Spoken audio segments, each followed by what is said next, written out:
Elijah knew that prayer is the key to unlocking heaven's storehouse.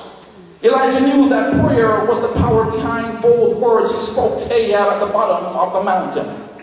While at the top of the mountain, he falls to his knees and asks God to bring the rain. 6 times he prayed, but there was no rain. Have you ever been praying beside your tear-soaked bed and you're wondering, why hasn't God answered my prayer yet? Well, I have to tell you the truth. For 7 years I prayed that God would bring back my father, but it didn't happen.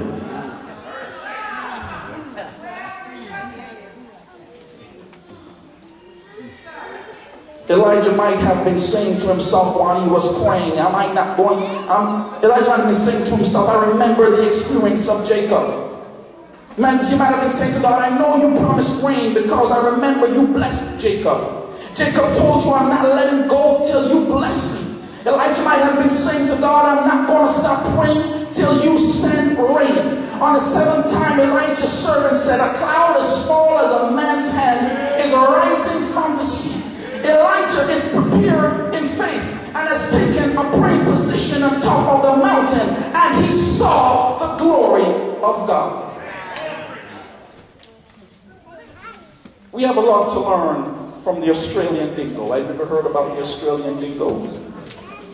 Well, let me tell you about the Australian dingo.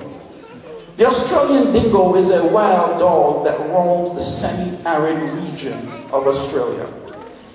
Dingoes do not bark, but they have a distinctive howl. Dingoes are infamous for attacking sheep and taking them as a meal. However, the sheep have a clever way of defending themselves against the dingoes. If the sheep will only come together with their heads down as in a praying position, the dingoes will not harm them. The dingoes will try to intimidate the sheep by walking on the backs of the sheep, gathered, snarling, howling, scratching, hitting. But as long as the sheep come together with their heads down as in a praying position, they will not be hurt. You may be at the edge this morning. The devil is howling. The devil is scratching. The devil is clawing at you. But remember one thing, as long as you bow your head and take a praying position, you will not be hurt. So in 2020, when the job is not evident, remember, bow your head and take a praying position. Don't know what the next month's rent is going to be paid out. Remember, bow your head and take a praying position. The cancer is spreading in your body.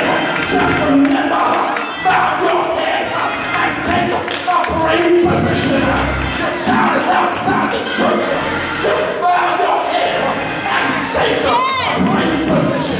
Your workload is working you. Just remember, bow your head and take a praying position. What peace we often forfeit.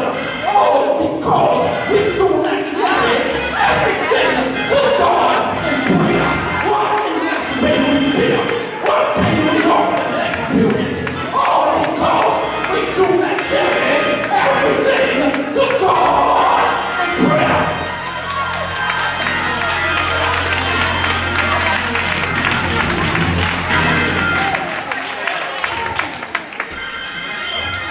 Well, the story doesn't end there. The story doesn't end there. Remember, Elijah's servant comes to him and tells Elijah that there is a cloud the size of a man's hand. Elijah knew that great blessings come in small packages. If I remember correctly, somewhere over in Revelation, there's another sentence that says, there will be a cloud the size of a man's hand. I can't finish this sermon without taking you to Jesus. There will be no more pain because it starts with a cloud the size of a man's hand.